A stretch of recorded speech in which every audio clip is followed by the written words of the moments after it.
She just started pushing. Lay down and push the other one out. I know, Winnie. Hello, welcome back to Sage and Stone Homestead. My name is Heather.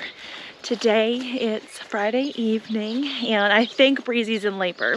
So Breezy is a mini La Mancha of mine. She is our first homebred mini La Mancha. Hey girl, I'm not coming to give you treats or anything, I'm sorry. So a mini La Mancha is a cross between a Nigerian dwarf and a standard La Mancha. They can be kind of variable whether or not they cycle year-round like a Nigerian, and their gestation can be a little bit variable too. So she's actually on day 149. Oh look, I left the water on. Of course I did.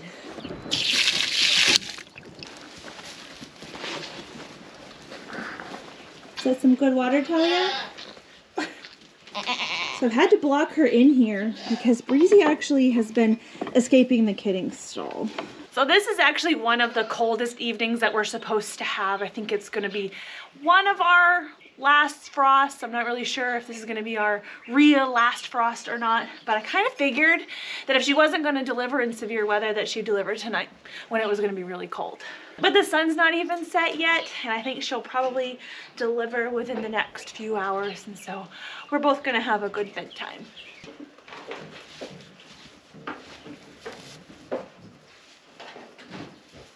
You got babies coming, huh? Really soon.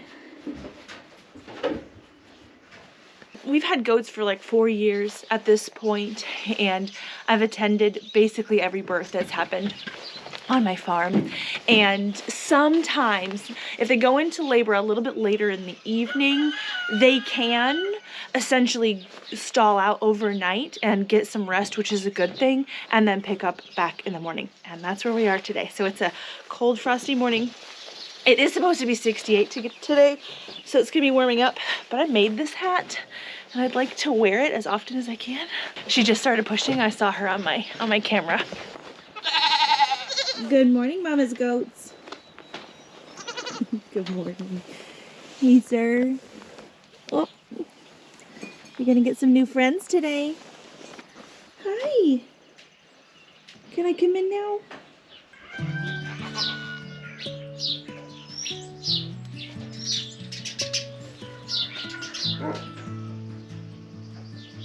It's just Buster, honey.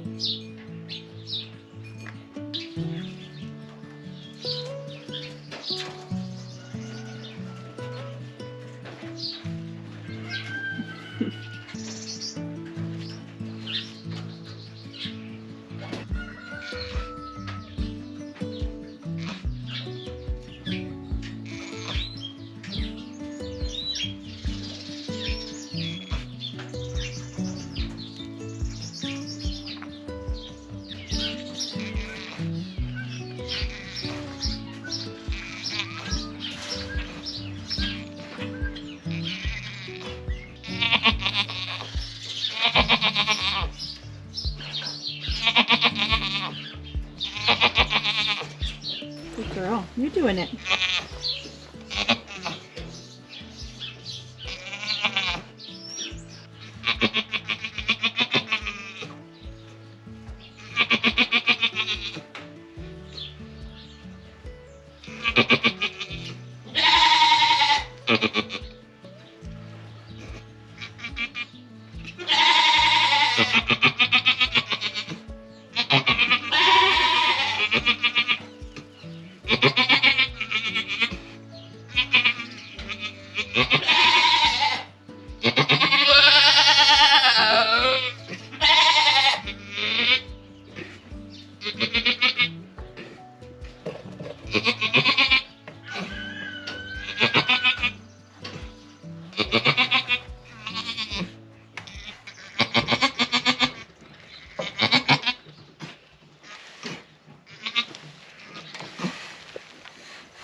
Good girl.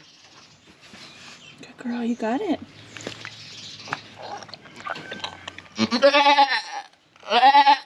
Good girl. There you are. Pretty buckling, of course. There's got to be one more buckling in there, right? One more buckling. It's a pretty buckling.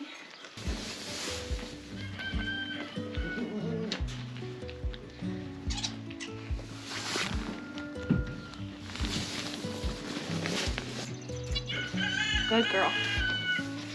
Good girl. What a good mommy you are. Yep.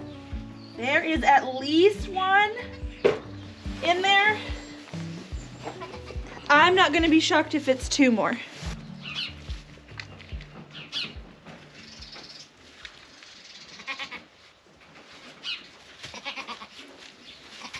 You can lay down and push the other one out. He'll be fine.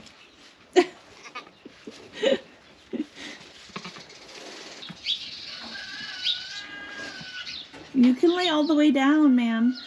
Good girl.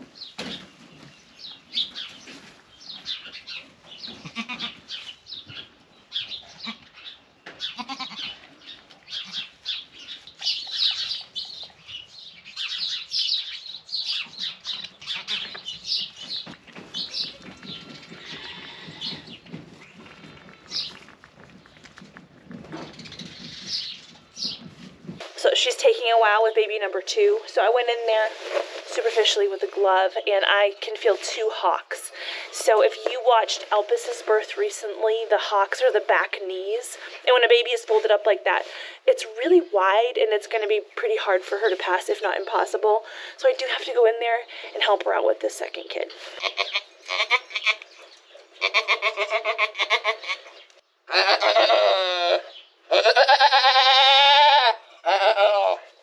Good girl. Good girl. I'm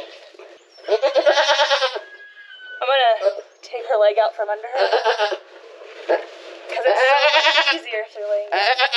Good girl. Good girl.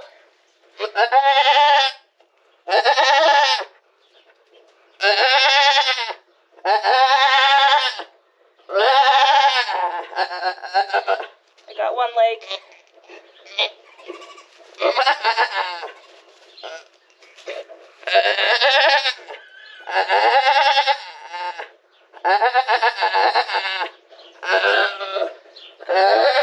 You're doing good.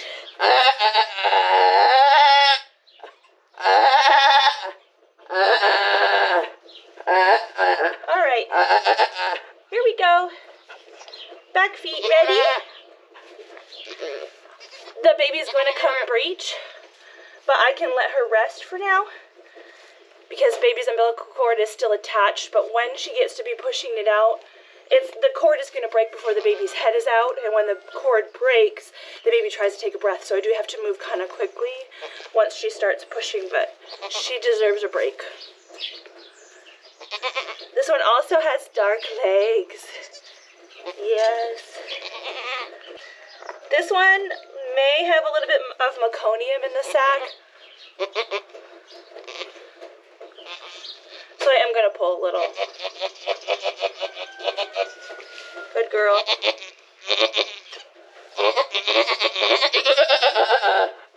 Yep, that's a butt.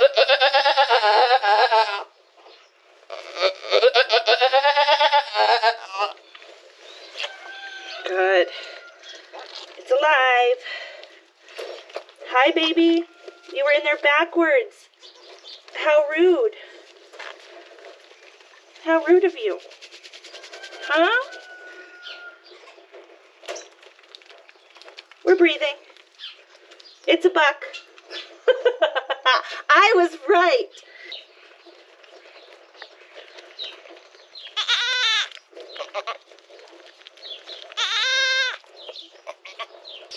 What sorts you are.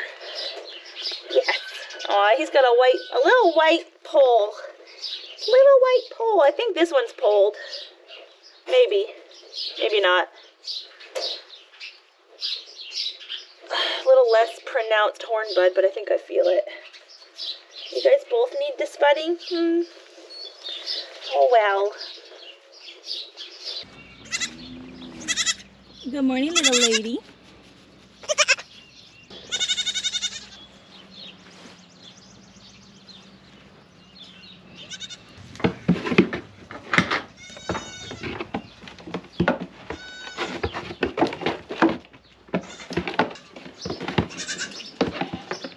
Good morning. So here are Breezy's boys, all dried and fluffy. It's been a little bit over 24 hours since she gave birth.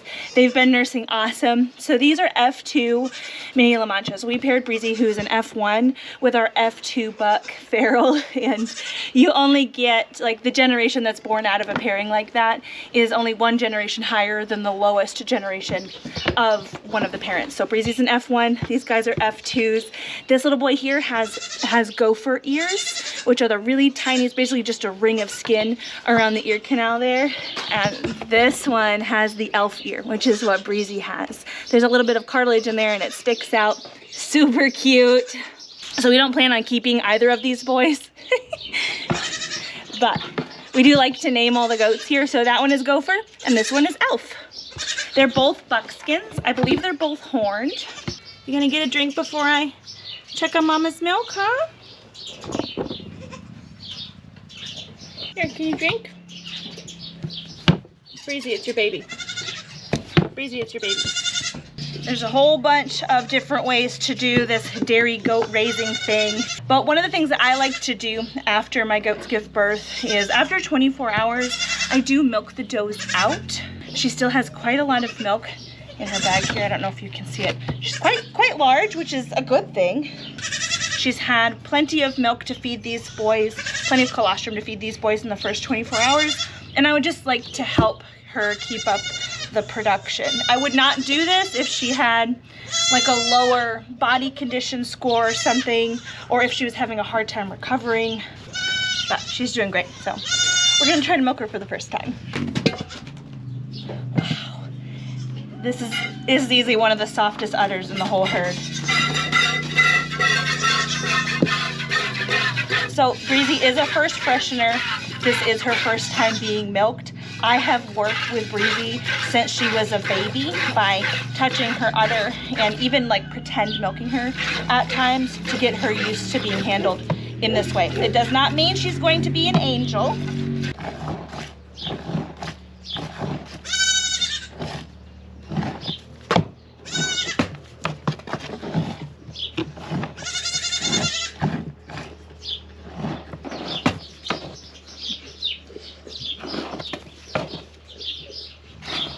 I did order one of those hobbles that kind of straps their hocks and makes it hard for them to kick.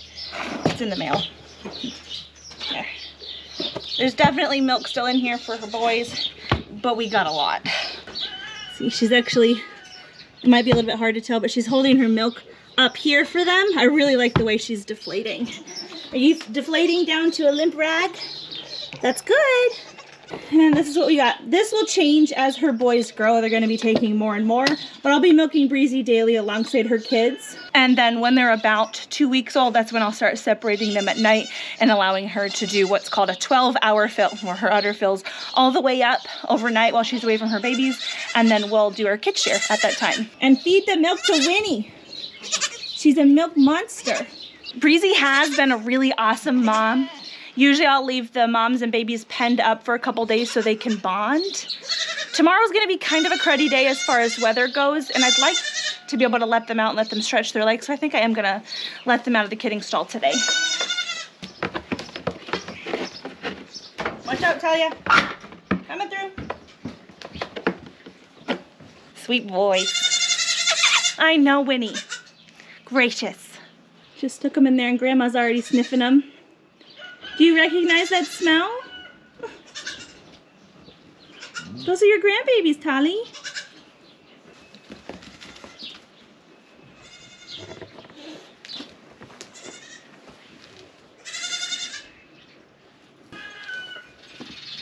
Stormy's not interested in babysitting. Hey there, sir.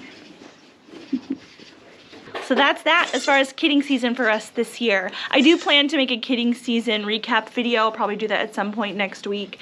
But I wanted to let you guys know that I normally post Monday, Wednesday, and Friday every week. I am gonna skip the Wednesday video this week because once again, I am late. Well, not exactly late yet, but I haven't done my taxes yet. And there's a couple other things I would really like to get done around the farm. So I'm gonna give myself some space to do that. But I'm gonna see you Friday with a garden tour.